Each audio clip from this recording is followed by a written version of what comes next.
नमस्कार प्रणाम। विशाल यादव के चाहने वाले हो जाए खुश का कि विशाल यादव अपने फैंस के लिए फिर एक लेकर आ गए गाने का पोस्टर, जिस गाने का टाइटल है जवनिया के कीमत। कब और किस समय रिलीज किया जाएगा तो बने रहे वीडियो के साथ। नमस्कार है, आप सब देख रहे हैं भोजपुरी प्लेटफॉर्म यूट्यूब चैनल।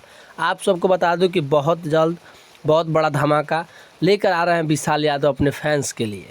इस गाने का टाइटल है जवनिया के कीमत। आप सबको बता दूँ इस गाने को रिलीज किया जाएगा TF म्यूजिक यूट्यूब चैनल पर। इस गाने को रिलीज किया जाएगा, जिस गाने को गाए हैं विशाल यादव और शिल्पी राज की आवाज़ में गाने को रिलीज़ किया जाएगा। जिस गाने का टाइटल आप लोग देख रहे हैं जवनिया के कीमत, बहुत ही जल्द आप सबके बीच में रिलीज़ किया जाएगा। जिस गाने को लिखे हैं राइटर सुरेश के द्वारा इस गाने को लिखा गया है। और म्यूजिक संगीत की बात की जाए तो म्यूजिक संगीत है विकेश भोजपुरिया के द्वारा म्यूजिक संगीत दिया गया है। और इस गाने का इसलिए बता रहा हूँ कि जवानी की कीमत, इस गाने में दिखेंगे मुस्कान, केटी और विशाल यादव एक साथ दिखेंगे भाई साहब।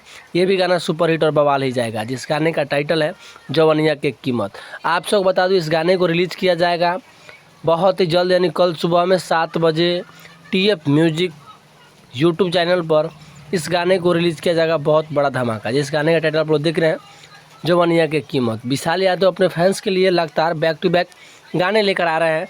और अगर आप भी हैं विशाल यादव के फ़ैन तो एक बार वीडियो को शेयर कर दीजिएगा और कमेंट करके कमेंट बॉक्स में विशाल यादव लिख दीजिएगा, ताकि इनका गाना कैसा लगता है आप लोगों को मुझे भी पता चल जाए। ऐसे ही भोजपुरी अपडेट जानने के लिए, भोजपुरी की हर इंडस्ट्री का खबर जानने के लिए चैनल को सब्सक्राइब कर लीजिए, भोजपुरी प्लेटफॉर्म यूट्यूब चैनल को।